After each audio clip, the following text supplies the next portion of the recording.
Welcome back to 5 mods in 5 minutes. Now first up today we have more men-at-arms, fantasy included. This currently adds 13 new men-at-arms that you and the AI can recruit. There's 5 normal ones such as walled footmen or basic militia. One I found really cool though was the sapper squad.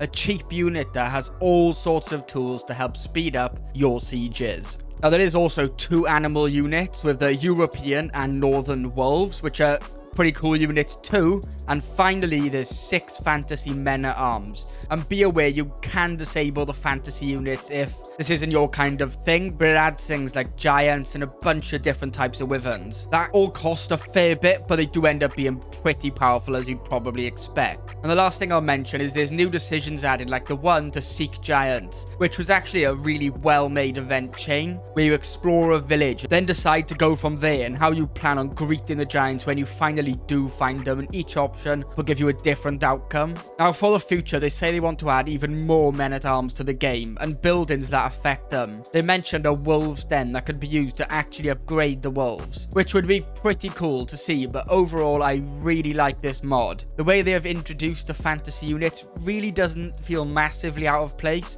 in my opinion anyway. Next up today we have Duel Overlay. I love mods that just make the events and pop-ups in the game just look nicer, and Duel Overlay is no different. It is also included with resizable events, which is another one of my favourite CK3 mods, but you can just get it as a standalone mod. As well as that, you can enable nameplates and a combat score which shows your chances of success. The way it's laid out looks great, showing each character's prowess and the likelihood of injury. Even though it looks great, I think it's really cool being able to visualize everything going on. Like normally you see low chance of victory and high chances of injury and so on, but it's really nice being able to actually see all this on screen. Number 3 today we have Leave Wars. This of course adds an interaction where you can decide to leave one of your allies' wars. Now this does come at some pretty heavy costs, but it can be extremely useful to end an alliance and just stop a war that's going on forever and ever and just causing you too many issues than it's worth. So basically, leaving a war will come at the cost of prestige, fame, and some gold. And the higher your rank is, the more this will actually cost you. As well as ending the alliance, they lose 80 opinion of you, and every other ally will lose 30 opinion of you. And I do appreciate how this will actually cost a fair amount, as leaving a war would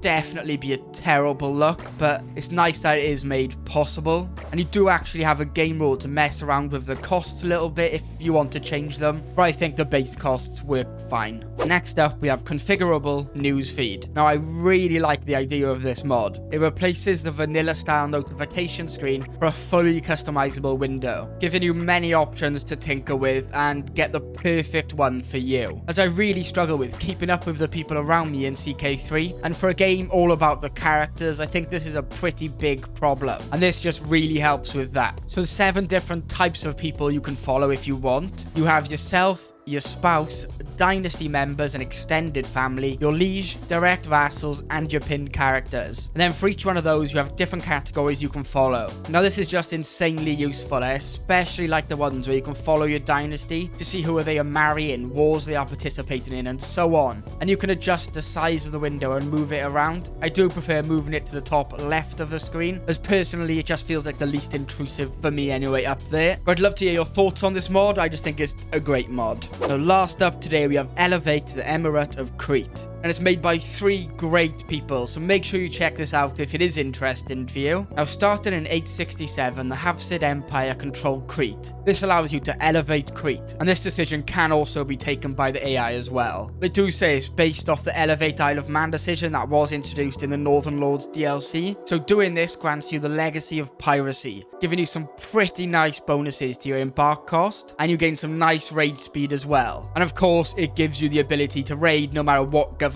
you are on for the next 100 years. You also get a new building slot in the county of Chandax and a plus 10 development and a special modifier giving you minus 200% build time and a minus 50% construction cost, which is crazy. And lastly, you get 10,000 special soldiers to help you get started. Now, of course, these are special soldiers. They won't regenerate, so you do need to be careful with them. But overall, I love this, as I'm a massive fan of mods that give you just new playthroughs to try, and this just sets you up in a really unique and interesting position to actually expand. Now, thank you so much for watching. I'm going to quickly end the video with a massive thank you to all the channel members. We have Bayek Von Quark, Arcane, Damien, Intermio1, Irrelevant, Luke Jarrett, and Zigadelic. But yeah, thank you all so much for watching, and hopefully I'll see you in the next one.